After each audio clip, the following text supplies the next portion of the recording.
openness and flexibility, the Americans thought that this is weakness, and that Prime Minister Modi is not willing to challenge or deny or rebuff American pressure, was taken as weakness. So the Indian Prime Minister also was in a state of shock that how can his dear friend use this kind of a threatening language and browbeat India, not only on the Indo-Pak ceasefire, but also on Russian oil, tariffs, immigration, BRICS, on China, on Russia, which is what happened at the Shanghai Cooperation Organization, even though we have the best of relations with all countries, probably except with China, but they were not willing to support us because of China. And even during Operation Sindoor, except Israel, none of them came to our rescue, and we realized the folly of expecting too much from the United States. And what the government did by sending Jaishankar to Bejing and now Ajit Doval to Moscow was, I think, in my perception, too little, too late. Yes, clearly the message is loud and clear to White House that look, just as you used threatening language against India, against BRICS, against our trade with Russia and China in import of weapons, we tolerated, we endured your threats, and we negotiated on tariffs in good faith. But you are stepping on our core national interest, whether it is import of weapons or oil from Russia, or our friendship with China in a number of ways. So in that way, it is a clear and loud message that look, we have multiple options. Now, how is this visit of Prime Minister Modi going to be viewed by America and Donald Trump? Very enthusiastically, obviously, because they want to cut off India with Russia and China, because they consider both these two countries as evil and with which we have been hobnobbing. So in that way, it is not going to go down very well, and it will only increase their frustration. We are having good reason to show our frustration with the American administration on two counts. One is, repeatedly we sought American help as far as Pakistan is concerned. Now, against our wishes, America is praising Pakistan, Pakistani leadership, inviting the Pakistani army chief for lunch with the president, and making cryptocurrency headquarters for Pakistan, and then telling us to buy oil from Pakistan. All of this is too much, and we can maneuver in this 2-3 months. This threat from the United States, we are not burning the bridges with the United States. We are still on talking terms. They need us, we need them, and in that way, they know that China is a communist party. It has its own ideological issues. We don't get along 100% with them. And on BRICS, we are not 100% with Russia on the de-dollarization or the undermining of SWIFT. The Americans know all of these things, that we have shown enough flexibility, that we want to be on their side on Quad, on military exercises, on the sanctions which have been imposed on companies which traded with Russia and Iran.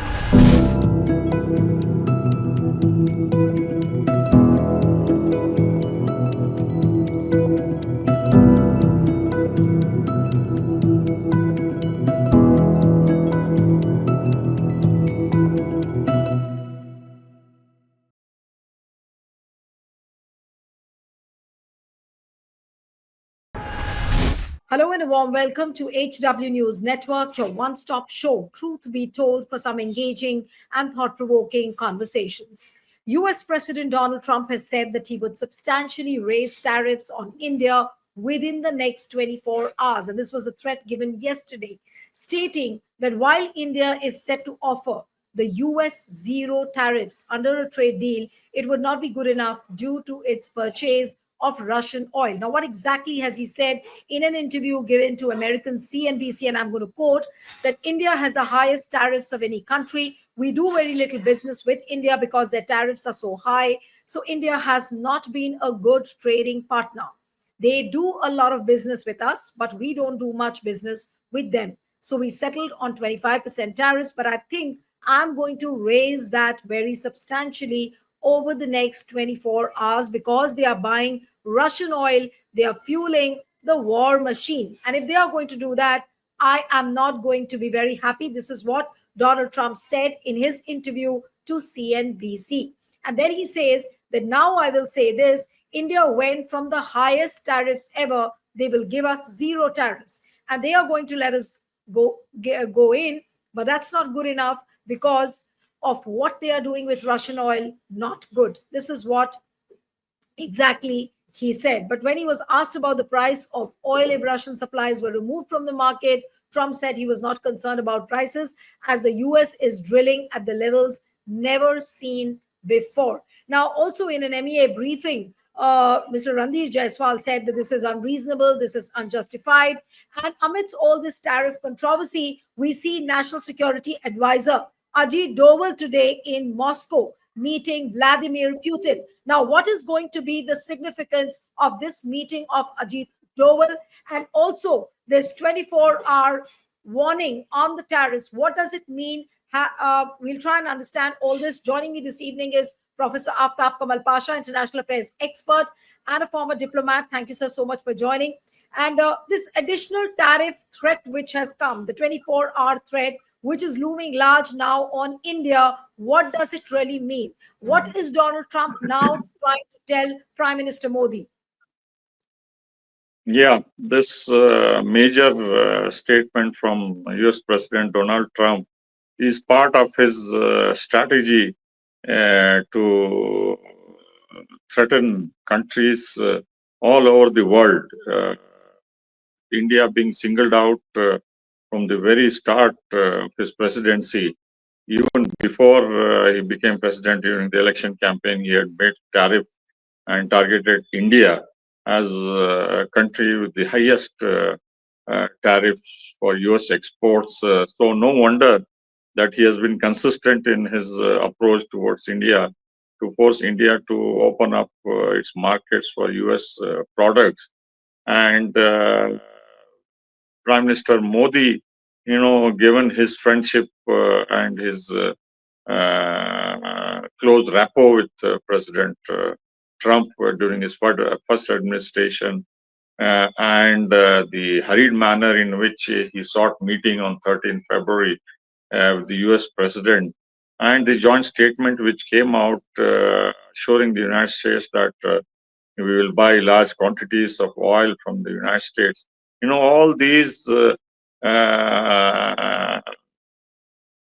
increased the optimism on the US side that what Trump later on called as total access to the United States of Indian market.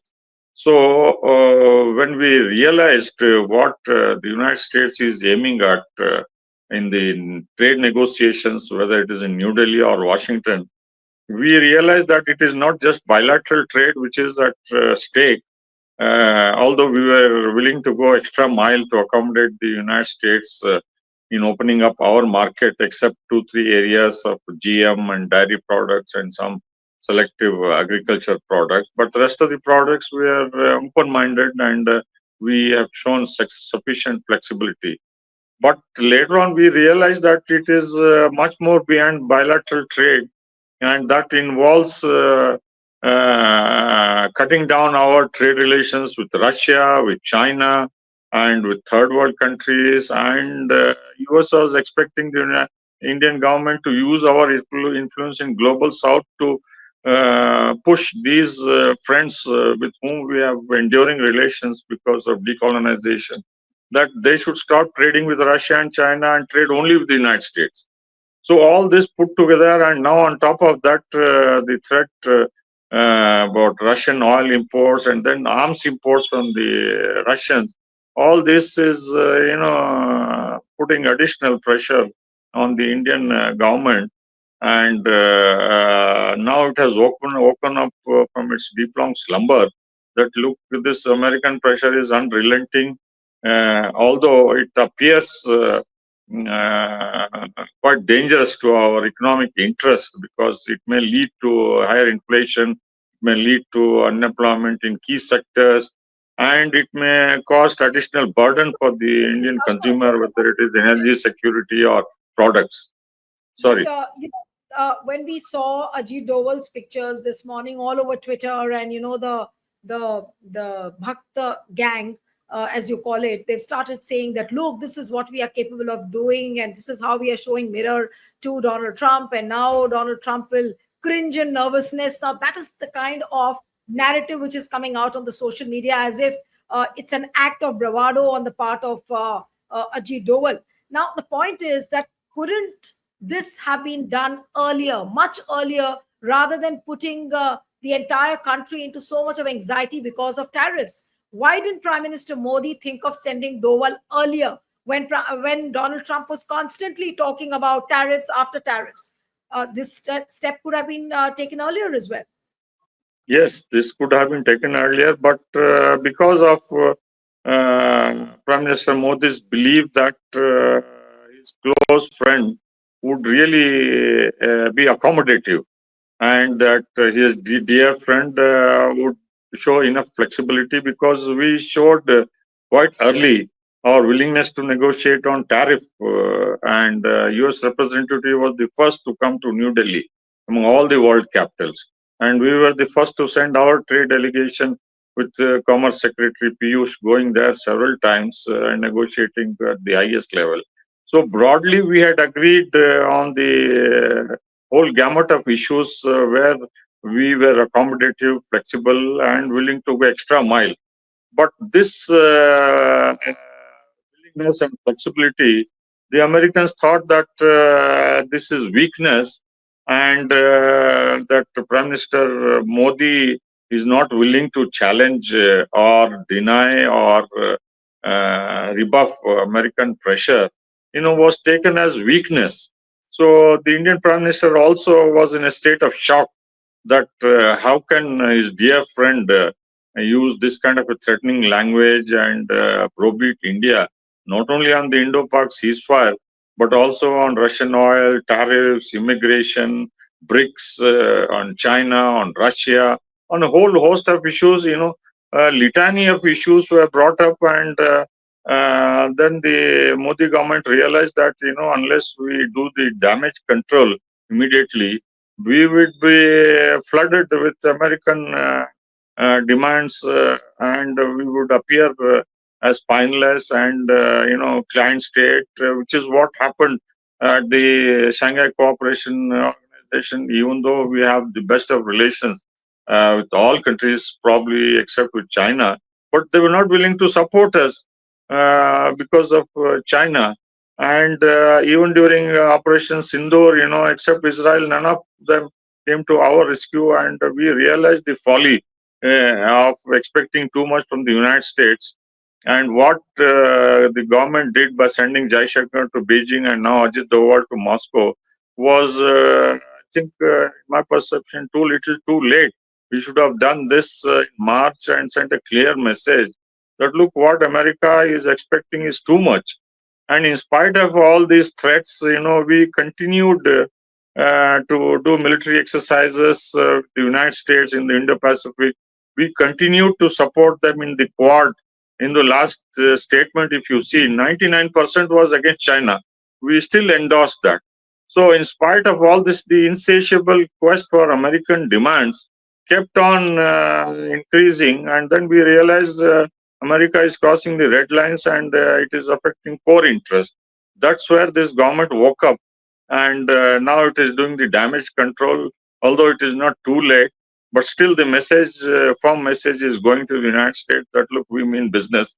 If you continue with this threatening approach, we also have the options, not only with China and Russia, BRICS, and other countries, but also we can have, our own policy on tariffs. So, So in that are way, you So, are you saying, sir, that after so much of threat given by Donald Trump, finally India has opened its mouth.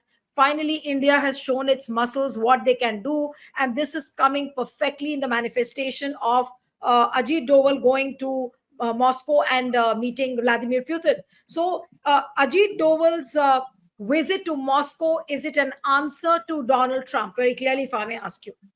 Yes, it is a master strategy, as he is known for the top cop, top diplomat, top strategician. So I think it is timely. Number one, for repairing the damage Trump and other countries have done for Indo-Russian relations. Number two, the Operation Sindoor exposed our vulnerability in the technological military field to get the most sophisticated weapons.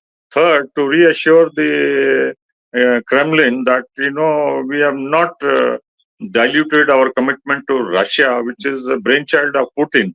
And Right. lastly, that we remain committed as far as the BRIC agenda is concerned, as was shown in Brazil. So all of those four things, Ajit Doval is trying to hammer, and this should set the stage clear that no matter what the American pressure is, we have this time-tested relationship which will sustain, strengthen, and prove that nobody can damage or underestimate or undermine and belittle the strategic partnership with which we have now committed ourselves in a renewed manner. Right. So India's strategy of reaching out to the countries, is it going to be multi-pronged? Like there are stories of how Prime Minister Modi would might visit China, now Ajit Doval in Moscow. So is it a bid to again show the mirror to Donald Trump that look, your threats won't work on us? Yes, clearly the message is loud and clear to White House that look, just as you used threatening language against India, against BRICS, against our trade with Russia and China and import of weapons, we tolerated, we endured your threats, and we negotiated on tariffs in good faith, but you are stepping on our core national interest, whether it is import of weapons or oil from Russia, or our friendship with China in a number of ways. So, in that way, it is a clear and loud message that look, we have multiple options and we are not completely dependent. Yes, Although, what I was uh, talking about, Professor Pasha, I'll interrupt you here. The story has come in fact, that Prime Minister Narendra Modi will visit China to attend the regional summit, that is a Shanghai Cooperation Organization in Tianjin City from August 31st to September 1st, signaling another step towards normalizing the ties between the two nations that had frayed after the Galwan clash of 2020. Now, how is this visit of Prime Minister Modi going to be viewed by America and Donald Trump? not very enthusiastically, obviously, because they want to cut off India with Russia and China because they consider both these two countries as evil and with which we have been hobnobbing. So, in that way, it is not going to go down very well, and it will only increase their frustration that look, in spite of our threats, India is showing enough uh, looking into our eyes directly and going against our advice or will or threats, whatever it may be. So, in that way, it sounds hollow. The American threats, they cannot browbeat India, and that we also have options, and it exposes the shrillness on the side of the Americans as far as Indo-American relations are concerned. We are having good reason to show our frustration with the American administration on two counts. One is repeatedly we sought American help as far as Pakistan is concerned. Now, against our wishes, America is praising Pakistan, Pakistani leadership, inviting the Pakistani army chief for lunch with the president, and making cryptocurrency headquarters for Pakistan, and then telling us to buy oil from Pakistan. All of this is too much. They are treading on our core national interest as far as cross-border terrorism is concerned. At the same time, I would emphasize that Indo-US relations are very important. We should not underestimate the United States, whether it is in terms of tariff or the mischief it can do using Pakistan as they did in from 50s up to the Cold War. So we have to give them concessions on the economic field and agree for tariff issue also, because it is we have bought enough oil for the next 3 months, because the oil is traded in forward trading, and we have enough stocks. So 3 months is a good enough period for the government to negotiate Mr. a Pasha, reasonably good trade Donald deal. Trump, but Donald Trump has been sending mixed signals, when it comes to tariffs. You remember that bill, which was the Russian bill, which they were trying to bring in, that whichever country trades with Russia, 500% tariff is going to be imposed. Though that bill is, I don't think, is got cleared.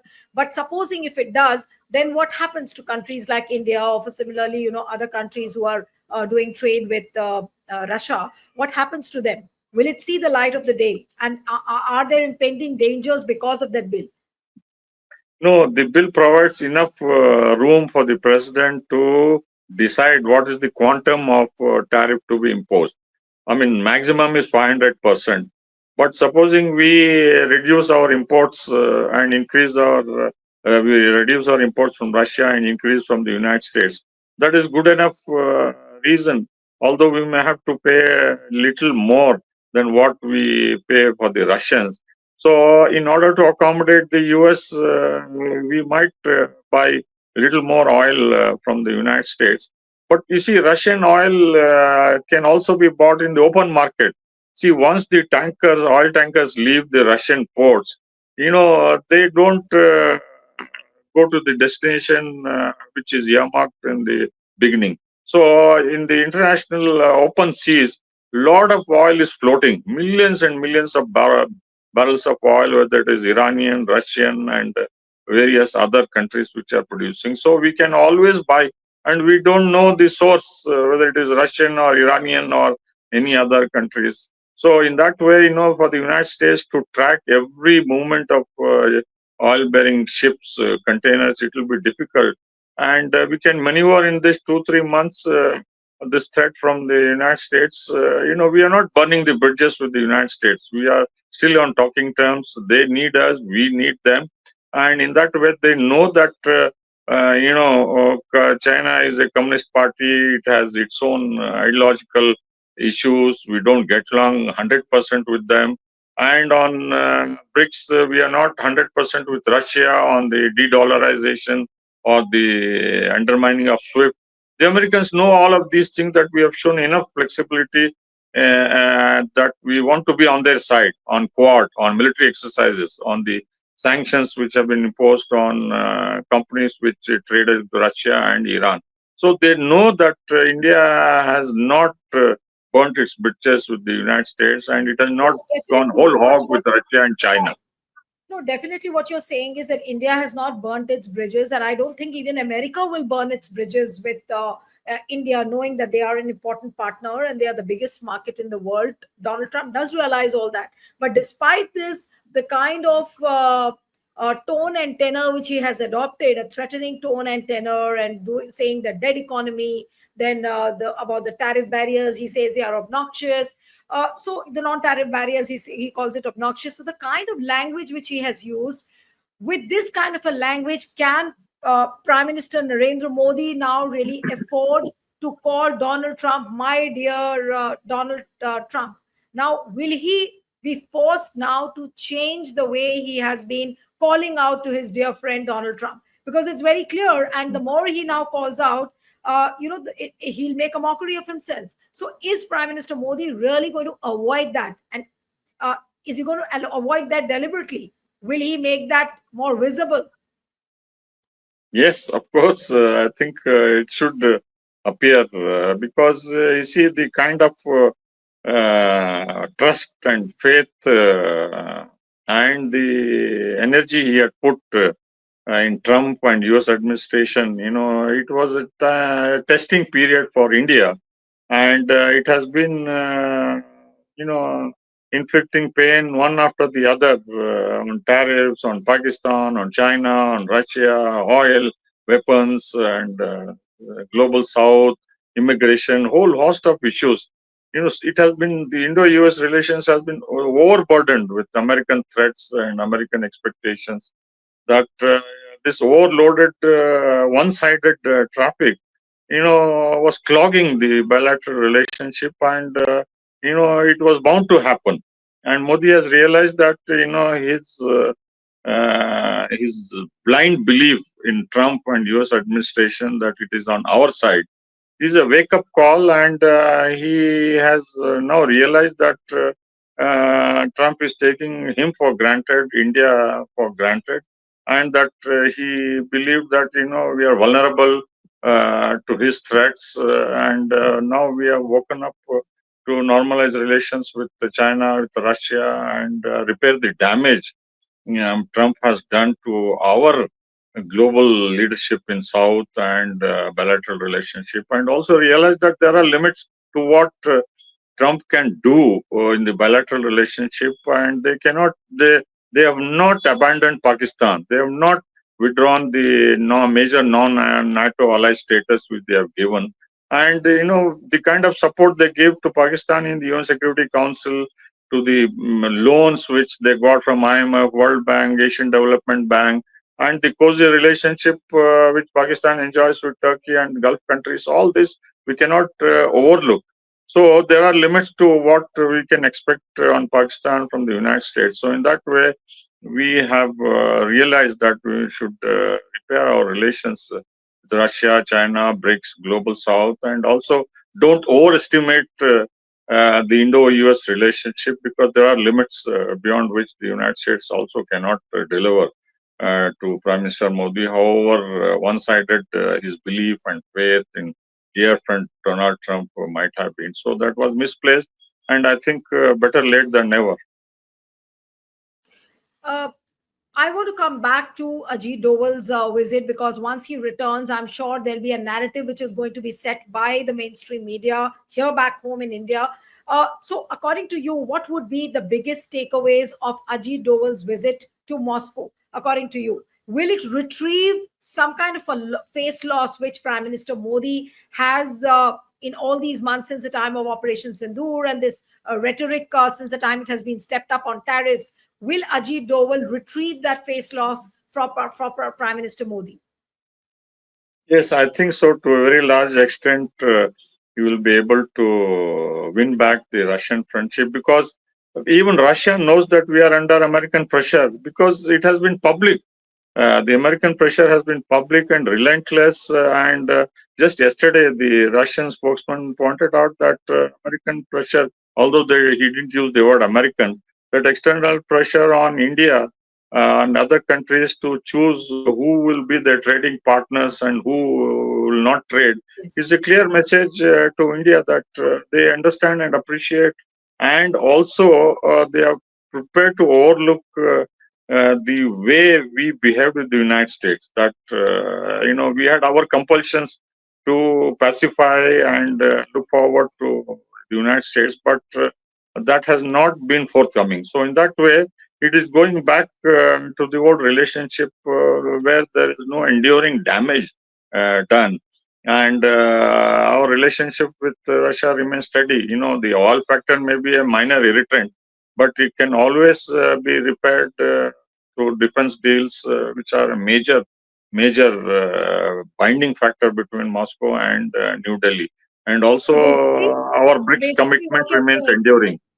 right? So Ajit Doval's visit to Moscow will come as some kind of a breather for Prime Minister Modi amidst all these tariff threats, and where people will go and say that, okay, there is some muscle within Prime Minister Modi and his government where they can stand up to Donald Trump, because all this while people have been saying that Modi has surrendered before Donald Trump. So with that kind of a narrative, even till today, opposition has been saying. Rahul Gandhi said this morning that it is only and only because of Adani that Prime Minister Modi has not been able to say things to Donald Trump. So, is Ajit Doval's visit going to be the answer for all these statements which are coming up, whether it is Rahul Gandhi, whether it is anyone else who's been saying that Prime Minister Modi has surrendered before Donald Trump? Is Ajit Doval's visit enough to ward off this allegation that Prime Minister has surrendered?